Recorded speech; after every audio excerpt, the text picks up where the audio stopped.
this. You don't want to So, go back we home. were really living this, and also, I have to say, being around Maxi with Brownstone, that's a really serious R&B group with some harmonies and some gospel and stuff like that. I was around them all the time. I really got to understand, and Maxi took me to churches and stuff. I mean, I really got to understand the depth of these Mm, vocals. yeah. It just So, finally, when you took the record back to Clive, how was he surprised with the finished product? no, that's what he expected. He He just doesn't. listened to it. He goes, yeah, okay. Uh, I don't think I have any changes. I mean, we got paid. I won't even tell you how much money we got paid. You won't believe it. We got paid so much money to do. We were so on top of the world. So it's like when you buy a Ferrari. When it drives well, it's not Mm, going to go, oh my God, it drives amazing. It better fucking drive amazing. You just spent $500,000 on a car. You know what I mean? And I think when we came with records, Clive looked at it. It's like, of course, it was perfect. but But it's a I number. think maybe deep down, he knew he knew it was starting to be tough. And Yeah, she was also smoking a lot of cigarettes yeah, besides weed and everything else. Um, you know, and your vocal cords and mm, her lifestyle, and I mean, really, I can definitely say they were living it up, Bobby and yeah. Whitney. And I think Yeah. when you sing, the amount of actually, lung capacity you need to have to Mm, hold these notes, and right after, ooh, you got to go back and sing a verse. It's not like it stops, and then yeah, you add on to it live on stage. So I can imagine when you talk to Kelly that she would be like, she probably could tell this was hard for her. She yeah. really had to get herself up on that level, and get herself up on that level wasn't easy with With all that where she that's happening. yeah, yeah, yeah. But how proud was it when they were out the song went to number one? I mean, it's it was Whitney, one of my favorite Whitney tracks because I Oh my know she God, has thank the you. power, but it just felt like just a vibe. And I said I love how Faith just harmonizes through that and everything. But how satisfactory was it to this all the story you've just told to see how we all received it? Like, wow, this is awesome.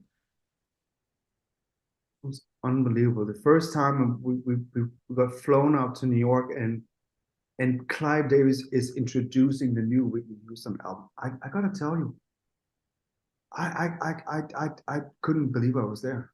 I just felt this can be true. And I'm sitting, hey, oh, Rodney Jerkins, right? Okay, hey, Jimmy Jam, hey, David Foster, hey, they're all sitting, and here are the producers. Of course, we don't white boys except David Foster. And, and but I got shy, really, that I just couldn't believe I made this record. I was stunned we achieved this. And when I saw the reaction and everybody, it was kind of weird because I didn't really know what to do after this, because I don't think we could ever beat anything. Yeah, There's nothing higher. So, there was Michael Jackson, but this is kind of also when Michael a little bit, he's done Dangerous, Teddy yeah, Gill, but it was a really weird period, because I don't know if you can imagine. It's like if you won the Champions League, or you waited for it all yeah, life, and it's yeah, almost like that drive, that motivation, that dream you had as a little child, and you reimagine in your mind, and now you're here. And then when it's happening, you just go, now what? Like, oh yeah, yeah, so as much as we loved it, we were overwhelmed, and we got so many calls. This is also where Carlin starts feeling like the pressure. yeah. People were lining up, and we were booked for like 2 years ahead of time. And Wow. I lost my mind a little bit that period. I'm not going to lie. I went through a moment where success just got to me. And I remember Maxie, actually, she was like, she left. She was like, time out. You're gone crazy. And I woke up one morning, and I come downstairs, and there's like girls everywhere in the house, and just party all over the house, and people I don't know. And I was like, what the fuck has happened to me? And I remember calling Maxie's family. She had moved to London. She did a solo album for Mercury. And she was engaged to a beautiful guy called Oliver, who was a great producer in England. And I knew if I didn't get her back, I don't know where I needed her. I needed her so bad. And now we're getting a little personal here. That's nice. And I flew to London, and this is because we were working with Craig David. Craig David wanted us to work on his second album. We did a great record, Rise and Fall with Sting. And I was living up in Primrose Hill, London. By the way, loved Primrose Hill. That was a studio up there. I think it's gone. That's where we did Craig David. And all I was in London for was finding Maxie. Wow. And I remember calling one of her aunts. She finally gives her the number. I remember calling Maxie, and she's like, "No fucking way, not you." And I go, "I lost my mind. It got to me. I need you, blah, blah, blah." And I had to meet with her and Oliver, who had gotten engaged, the blah, blah, blah. And it was all dinner. And Oliver was so sweet. And he goes, you two are soulmates. I'm not going to. And that's when she said, "That's it. If I'm coming back, we're having kids and family and no more." And so that was my moment in life where I realized I had also gotten a little bit out of control, So that was a beautiful moment, to realize it. Thank God, don't realize it. And I think that's maybe my upbringing, whatever. So it's funny, we talk about this beautiful record here, all this comes with it, because that is big to be number one in the world with music. It's overwhelmingly big. And whoever starts producing whatever in your dreams, just remember when you have them, when you achieve them, calm down.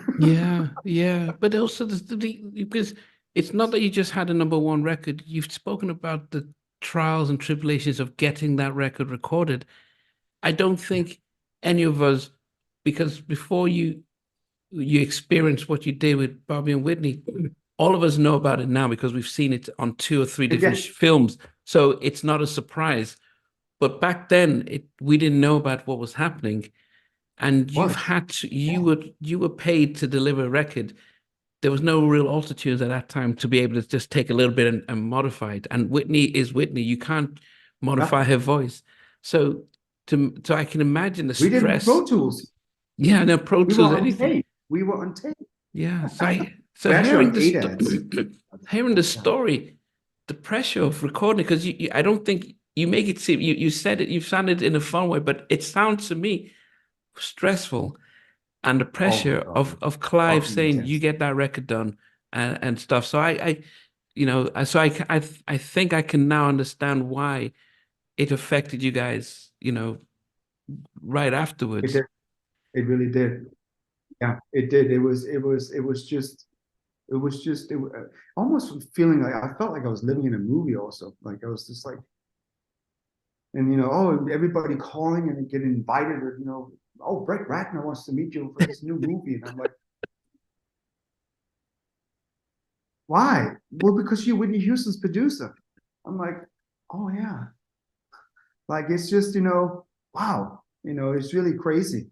But yes, that's the most important part I can give all these producers who are coming up. You have to understand there's no one besides you to get this song right. So focus in the studio on it, because as Jimmy Jam says, that's what we do and that's all we can do.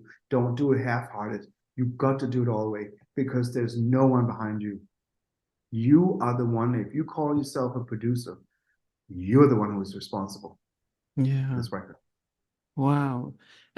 As I said, you couldn't even enjoy them being at number one because of the stress and everything. In a out of control way, I guess you could say, but yes, not necessarily in a happy way. Wow. Hey guys, thanks for watching. Thanks for being a part of Halftime Chat. Please remember to subscribe, share, and comment. But most importantly, why don't you become a member of Halftime Chat? We've got amazing videos, amazing perks, and being able to support the channel. But anyway, thanks for watching. Take care. I never participated in that category. And somewhere in between us, or even loving us, on which I didn't miss you. What was it like growing up? She's still making an impact on 4 houses down.